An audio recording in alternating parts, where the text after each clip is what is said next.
Goodwill has been a weird constant in American life for over 100 years. For some, it's charity. For others, it's a fashion goldmine. And for plenty of us, it's a place where you spend 20 minutes rummaging around just to leave empty-handed. But behind the racks and bins lies a much bigger story. A story about a minister with a dream, a nationwide empire of thrift, corporate controversies, and even Goodwill itself competing with you for the good stuff. So let's rummage into the disgustingly beautiful history of Goodwill. Goodwill was founded in 1902 by Reverend Edgar J. Helms in Boston. Helms was a Methodist minister who was tired of traditional charity models that just gave things away for free. Like, who does that? Don't you know this is some gourmet shit? No, his big idea was, what if we taught people to repair and resell donated items so they could earn their own living? Not a bad start, right? I wish they would have continued with that in mind. Have you seen the terrible condition of some of the furniture Goodwill brings out? Yuck.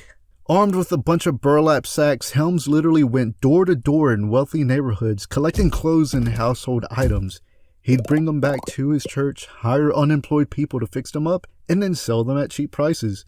The money funded wages and community programs. Helms was big on the whole teach a man to fish idea by saying, we don't simply give a man a fish, we give him a fishing pole and teach him how to fish. And again, I wish this was something Goodwill would continue to do today, learning how to repair old furniture, clothes, and most importantly, vintage electronics. But nowadays, Goodwill will instead give a man a crack pipe and teach him how to price garbage way up the ass. The very first Goodwill store opened in Boston with this model, not the meth pipe model, the original wholesome repair and sell model. And of course, it worked.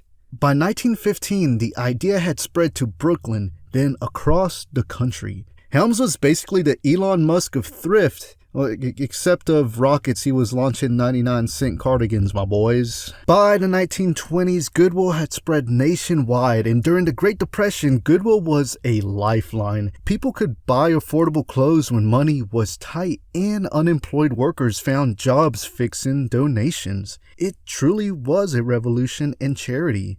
By World War II, Goodwill was operating across dozens of states. Returning veterans got training through Goodwill, single mothers found work, and communities had a place to shop affordably. In the post-war boom of the 1950s and 60s, Goodwill became mainstream. Middle-class families donated in droves, and shopping secondhand wasn't yet stigmatized. It was practical. By the 1970s, there were hundreds of Goodwill stores nationwide, making them the McDonald's of thrifting. Honestly, this might have been the golden years for Goodwill, a time when it had a legit purpose and it was able to contribute more to society as a whole. And for the third time, it taught people actual skills. Have you seen the actual garbage that hits the sales floor nowadays? I mean, I guess that says a lot more about the people who are donating actual junk, but nowadays, Goodwill does the minimal to actually make sure they are providing decent items to the public. They're more so hoping that the right buyer will come along to do the repairs themselves. But hold your horses. Don't curse me just yet. There are good and bad things going on in the large Goodwill industry.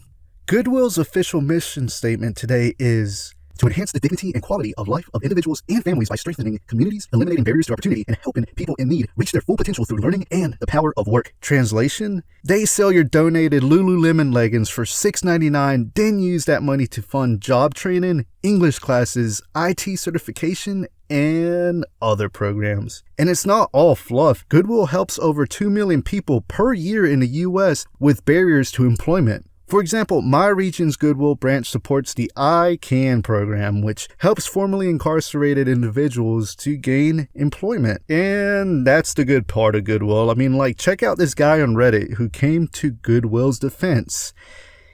And he immediately got shitted on by everyone else. Yeah, you know what's coming next. Goodwill isn't squeaky clean. Let's talk about some of the biggest controversies. Wages. Some Goodwill branches use a loophole in the Fair Labor Standards Act called Section 14C. It allows organizations to pay disabled workers less than minimum wage. And by less, I don't mean $6 an hour, I mean 22 cents an hour in some reported cases. Legal? Technically, yes. Employers must be authorized beforehand to be able to pay employees sub-minimum wage. They can't just do it willy-nilly. Is it moral? Now, while store employees make near minimum wage, some Goodwill CEOs take home $500,000 to $700,000 per year, and a few crack just over $1 million when you add in their bonuses and other compensations, which makes you wonder if they're buying their suits at Goodwill or at Saks. Something else in recent years, Goodwill has been flooded with millions of tons of Shein, H&M, and Forever 21 cast-offs. In some regions, only 1/3 of donated clothing ever gets sold. The rest? Landfills or textile recyclers. So when you donate a bag of low-quality fast fashion, odds are you're just giving Goodwill more trash to sort out. So yes, Goodwill does a lot of good, but it also operates like $1 billion business. Think of it as a thrift store with a halo that sometimes slips. The bins. Now we get to the most infamous part of Goodwill, the outlet bins. This is where unsold donations go before they hit the landfill.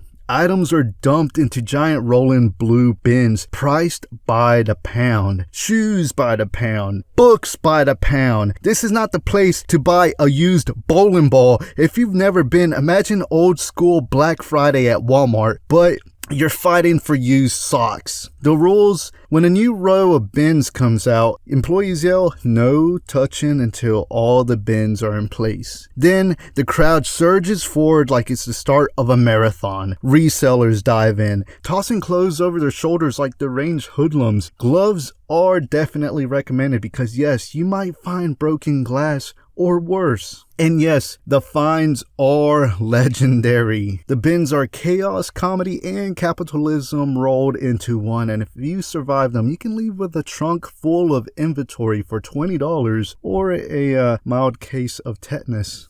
Now, I've been to the bins in Charlotte a couple of times, and it really is gross, no joke. Wear gloves. Honestly, the only cool thing I remember finding was one of these Astro World shirts, and I don't really remember finding anything else worth mentioning. What I do remember is right around the corner of that very same building was another type of Goodwill, which was In the very late 2010s, thrifting became trendy. Influencers were doing Goodwill hauls on YouTube and TikTok. Vintage stores marked up old Levi's for $80, so Goodwill said, why let the resellers have all the fun? Enter the Goodwill boutiques. These are curated stores that look more like Urban Outfitters, except everything came from a donation bin. Vintage jackets, sneakers, designer handbags, all priced way higher than normal Goodwill racks. It's Goodwill admitting, yeah, we know exactly what you hipsters want, and we're charging you double for it.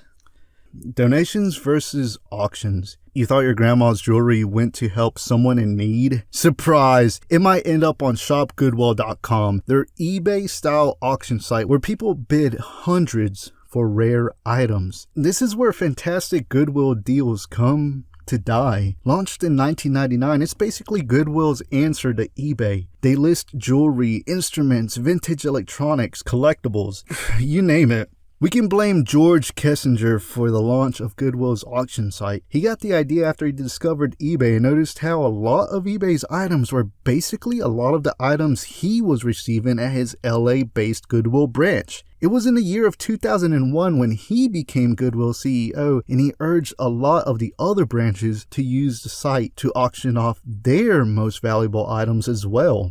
ShopGoodwill.com's most expensive item ever sold? A watercolor painting which sold for $165,000. The painting has held that record since 2005. And of course, before the 2020 pandemic, ShopGoodwill.com was low-key. Those who were in the know were able to get good deals at reasonable prices, despite the shipping and tax fees that they always include. It was after the 2020 limitations that Goodwill as a whole saw a drastic decline of foot traffic in their physical stores, but a huge spike in their online sales. Still, you might get lucky on the site for a rare unknown item or perhaps miscategorized item, but for most of the items I'm into collecting, like video games, records, audio equipment, I've noticed the price pretty much ends up being at market value.